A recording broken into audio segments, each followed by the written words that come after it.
வணக்கம் மக்களே, நீங்கள் பார்த்து கேட்குறது முக்கிய கம்பெனி நாங்கள் host rings of power season 2 episode 7 release ஆயிருக்கு. அண்ட் ஃபைனலி இப்போ தான் நம்ம ரிங்ஸ் ஆஃப் பவர்லேயே இந்த மிகப்பெரிய ஒரு போர் வந்து பார்க்குறோம்.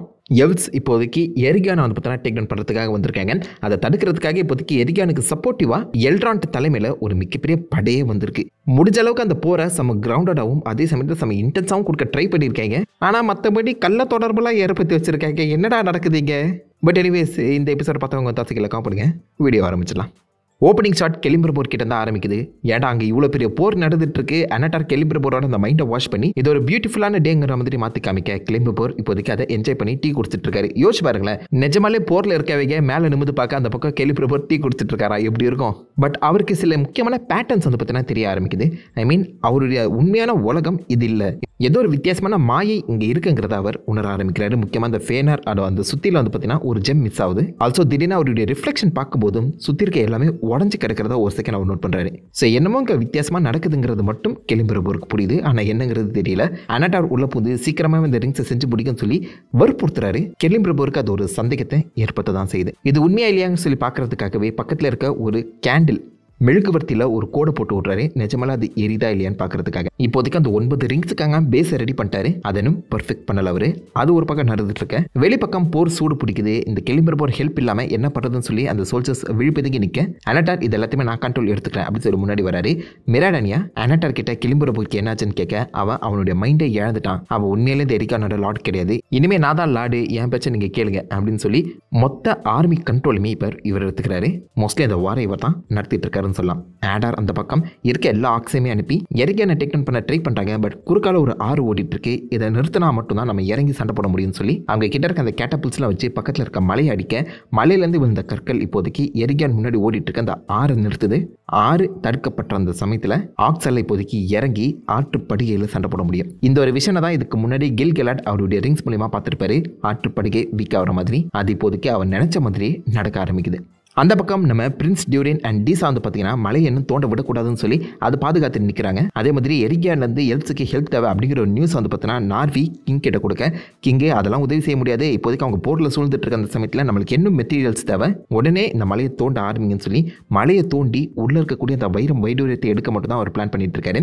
ரிங்கு கிட்டத்தட்ட இப்போதைக்கு கிங்கை கிரீடியாக மாற்றிருக்கு. இதை புரிச்சுக்கிட்ட நார்வி அவன் மொத்த ட்ரூப்ஸுமே கொண்டு வந்து நம்ம பிரின்ஸ் டியூரின் முன்னாடி சரண்டர் ஆகிறாரு. கிங் வந்து மைண்டை லாஸ் பண்ணிட்டான், அவனை நீங்கள் சரி பண்ணோம் அப்படின்னு சொல்ல பிரின்ஸ் டியூரின் அதுக்கு ஒரு முடிவு கட்டலாம் சொல்லி ரூமுக்கு போறாரு. அந்த இடத்துல ஆல்ரெடி நம்ம எல்ட்ராண்ட் வந்து நின்றுட்டு இருக்காரு. ஏன்னா எல்ட்ராண்ட் இப்போதைக்கு அவர்கிட்ட இருக்க அந்த ஆர்மியை வச்சு கண்டிப்பா ஆக்ஸை தடுத்து நிறுத்தவே முடியாது. அத்தனை பேர் இருக்காங்க. ஸோ அதுக்கு கண்டிப்பா இந்த ட்வார்ஃப்ஸோட ஹெல்ப்பும் தேவைன்னு சொல்லி அந்த ஹெல்ப்பை கேட்கறதுக்காக தான் வந்திருப்பாரு. நம்ம டியூரினும் வாக்கு கொடுத்துட்டு எப்படியாச்சும் எல்ட்ராண்டுக்கு ஹெல்ப் பண்ணி இந்த மொத்த பிரச்சனையுமே தீர்த்து கட்டினு சொல்லி அவர்கிட்ட இருக்க எல்லா வாரியர்ஸுமே ரெடி பண்ணிட்டு நிற்க, அந்த பக்கம் கிங் நிஜமாலே இப்போதைக்கு மேட் ஆயிடுறாரு, பைத்தியம் ஆயிடுறாரு. அந்த பெருமையும் அந்த கிரீடும் வந்து பார்த்தீங்கன்னா இப்போதைக்கு கிங்கோட கண்ணை மறைச்சு சுத்தி இருக்க தன்னுடைய ஆட்களையே அடிக்கக்கூடிய ஒரு சிச்சுவேஷனுக்கு பார்த்தீங்கன்னா போயிருக்காரு. நாரிவியவே மண்டியை பொழந்திருக்காரு போல.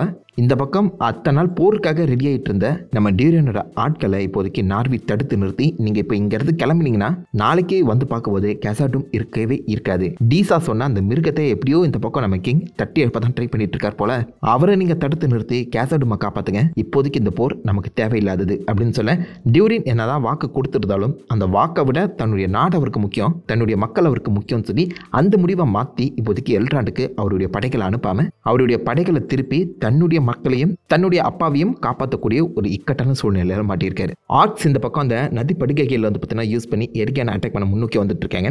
இதை பார்த்தா மிராடானியா என்ன பண்ணுறதுன்னு சொல்லி விழிப்பதுக்கு நிற்க, அனட்டார் கெலிம்பர் கிட்ட அந்த ரிங்ஸ் முடிச்சான்னு சொல்லி கேட்க வருவார். பட் கெலிம்பர் இப்போதைக்கு அங்கே நடக்கிற பேட்டர்னை கண்டுபிடிச்சிட்டாரு.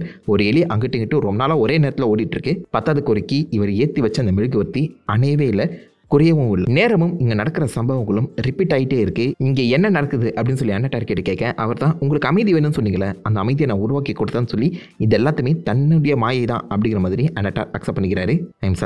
சௌரான் அக்செப்ட் பண்ணிக்கிறாரு.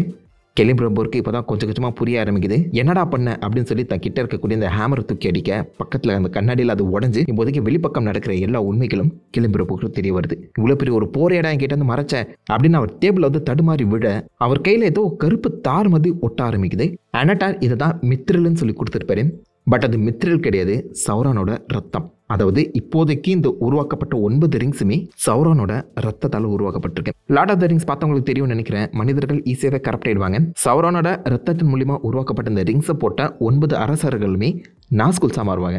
ரிங் ரைட்ஸ் அப்படிங்கிற மாதிரி கூட நீங்கள் கன்சிடர் பண்ணிக்கலாம். டைரெக்டாகவே சௌரானோட அடியாட்களாக மாற்றப்படுவாங்க. ஸோ அது இப்போதைக்கு சௌரானோட ரத்தத்தின் மூலியமாக தான் உருவாக்கப்பட்டிருக்குங்கிற ஒரு விஷயத்தை புரிஞ்சுக்கிட்ட கிளம்பிருப்போர் நீ சௌரான் தானே அப்படிங்கிற ஒரு உண்மையை கண்டுபிடிச்சிடறான். அனட்டார் டேய் இதே இப்போ தான் கண்டுபிடிக்கிறேன் கொய்யால இனிமேல் நடிக்க வேண்டிய தேவையில்லை அப்படின்னு சொல்லி அனட்டாரை அடி பொழந்து அவனை கட்டி போட்டு இப்போதைக்கு வேலை வாங்கிட்டு இருக்காரு.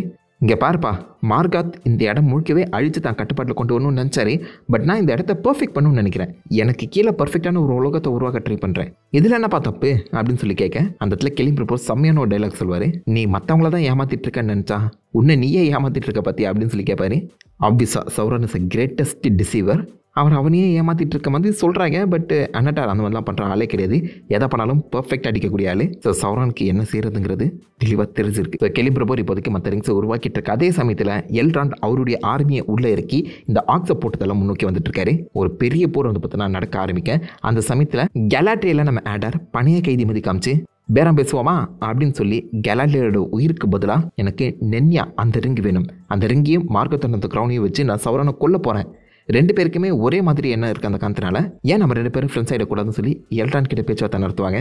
எல்டான் வந்து பார்த்தீங்கன்னா சௌரானை கொண்டுட்டு நீ அந்த இடத்துக்கு வந்துடுவேன், அதுக்கப்புறம் உன்னை நோக்கி நான் சண்டை போடணுமா, உனக்கு அந்த ரிங்கு வேணும்னா போர்க்களத்தில் சண்டையிட்டு ஜெயிச்சு வாங்கிக்கிறா அப்படின்னு சொல்லி சவால் விட்டுட்டு வேற போவார். சவால் விட்டது கூட சமாளிச்சிடலாங்க. ஆனால் எல்ட்ராண்டு கெலாட்ரியல் பக்கத்தில் போய் கிஸ் அடிப்பாருங்க. அடே எல்ட்ராண்டு, கெலாட்ரியல் யார் தெரியுமாடா உனக்கு? உன் மாமியாடா அவ. ஐ மீன் நம்ம கெலாட்ரியலோட பொண்ணை தான் இந்த பக்கம் எல்ட்ராண்டு கல்யாணம் பண்ணியிருப்பாரு. புரியுதா? என்னடா நடக்குதுங்க? உறவு முறையே மாற்றி அமைக்கிறாங்களே. கெலிப்ரானுக்கு இது தெரியுமா?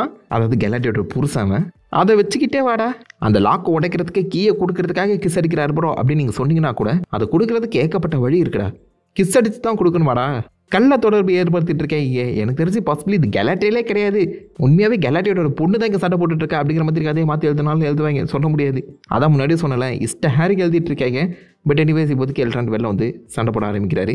அந்த பக்கம் கிளம்பிரபோர் எப்படியோ வெளியில் ஓடி வந்து இந்த பக்கம் மிராடானியா கிட்ட இவன் தான்ப்பா சௌரான், இவனை அடிச்சு போடுங்க அப்படின்னு சொல்ல சௌரான் என்னென்னமோ பண்ணி கிளம்பிரபோரை பைத்தியக்காரனாவே முத்திர குத்திடுவாங்க. மிராடானியா வாங்க இங்கேருந்து போகலாம் அப்படின்னு சொல்லும்போது சௌரான் தன்னுடைய பவரை யூஸ் பண்ணி கிளம்பிரபோர் தான் இந்த பக்கம் மிராடானியா கீழே தள்ளி விட்டா மாதிரி ஒரு சிச்சுவேஷனை கிரியேட் பண்ணி உண்மையிலே கிளம்பிரபோரை பைத்தியக்காரனா மாற்றி அவருடைய சோல்ஜர்ஸை வச்சு அவரை கட்டுப்பாட்டில் கொண்டு வர ட்ரை பண்ணியிருக்காரு. அவனை கட்டி போட்டு வேலை வாங்குற அந்த சமயத்திலையும் இந்த பக்கம் நம்ம கிளம்பிரபோர் முடிஞ்ச அளவுக்கு அந்த ரிங்ஸை வந்து பார்த்தீங்கன்னா அழிக்க தான் ட்ரை பண்ணுவார். நெருப்பில் போட்டு எரிக்க ட்ரை பண்ணாலும் அது எரியாது, சுடவும் சுடாது. ஏன்னா சௌரானோட ரத்தத்தால் உருவாக்கப்பட்டது. அதுக்கே ஈவில் இருக்க அந்த இடம் எந்த ஒரு வகையிலுமே வெப்பத்தை வெளிப்படுத்தாதுல சீசன் 1லயே காமிச்சிருப்பாங்க. ஸோ அதுதான் இந்த இடத்துல தெளிவாக மென்ஷன் பண்ணியிருக்காங்க திரும்பவும். பட் 9 ரிங்ஸை நம்ம உருவாக்கிட்டோம், இது அவன் கையில் கிடைக்க விடாம பண்ணுறது தான் நம்மளுடைய அடுத்த குறிக்கோளாக இருக்கணும்னு சொல்லி கிளம்பிரபோர் அங்கிருந்து தப்பிக்கிறதுக்காக தன்னுடைய விரலையே வெட்டிட்டு போவார். விரலை உடைச்சிருக்கலாம், வெட்டணுங்கிற அவசியம் இல்லை. பட் வெட்டுறது ஒரு நல்ல விஷயம் தான். பிகாஸ் கிளம்பிரபோரை வச்சு இன்னும் வேற எந்த ஒரு பொருளையுமே இந்த பக்கம் சௌரான் உருவாக்கிக்க மாட்டார்ல. ஸோ அது ஒரு நல்ல விஷயம் தான். கிளம்பிரபோர் நானே நினைச்சாலும் இதுக்கப்புறம் எந்த ஒரு கெட்ட விஷயங்களும் பண்ண மாட்டேன்டா அப்படிங்கிற மாதிரி கூட விரலை வெட்டியிருக்கலாம். அந்த பக்கம் கெலாட்ரியல் தன்னுடைய விலங்குகளை அவிழ்த்துக்கிட்டு ஆர்க் மாதிரியே வேஷம் போட்டுக்கிட்டு வெளில வருவா. சில ஆர்க்ஸை எரிக்கிறதுக்கும் அவன் ஹெல்ப் பண்ணுற மாதிரி காமிக்கப்பட்டிருக்கோம். என்னடா உருட்டுறீங்க நீங்க? போன எபிசோடில் தான் 50-60 அடி தள்ளி இருக்கக்கூடிய அந்த எல்ஸோட அந்த வாசனையை வச்சு ஆக்ஸ் வந்து சண்டைக்கு போன மாதிரி மென்ஷன் பண்ணியிருந்தாங்க. இந்த இடத்துல இத்தனை ஆக்ஸ் இருக்காங்க, அவளுக்கு நடுவில் போகிற அந்த கெலாட்ரியலோட ஸ்மெல்லை மற்றவங்களால கண்டுபிடிக்க முடியலையா? பட் இருந்தாலும் 2-3 பேர் பார்த்தீங்கன்னா முடி நல்லா இருக்கு அப்படிங்கிற மாதிரி உள்ள வர அந்த இடத்துல நம்ம அராண்டர் உள்ள போந்து அவங்கள போட்டு தள்ளி எப்படியோ நம்ம கெலாட்ரியலை காப்பாற்றி எரிக்கனுக்குள்ள கூட்டு வந்துடுறாரு. இந்த சமயத்தில் தான் கரெக்டாக கிளம்பிரபோர் வெளில வருவார். அவன் கையை அவரே வெட்டி இருக்கிறத பார்த்த உடனே சோல்ஜர்ஸ் எல்லாருமே இப்போ உண்மையிலே பைத்தியக்காரர் தான் இதான் போல. இந்த இடத்தோட புது லாடா நம்ம அனட்டார் தான் இருக்க அந்த காரணத்தினால அவருடைய பேச்சுக்கு ஏற்ற மாதிரி உங்களை நாங்கள் அரெஸ்ட் பண்றோம் சொல்லி அந்த நகரத்தை உருவாக்கின கிளம்பிரபோரே அரெஸ்ட் பண்றாங்க.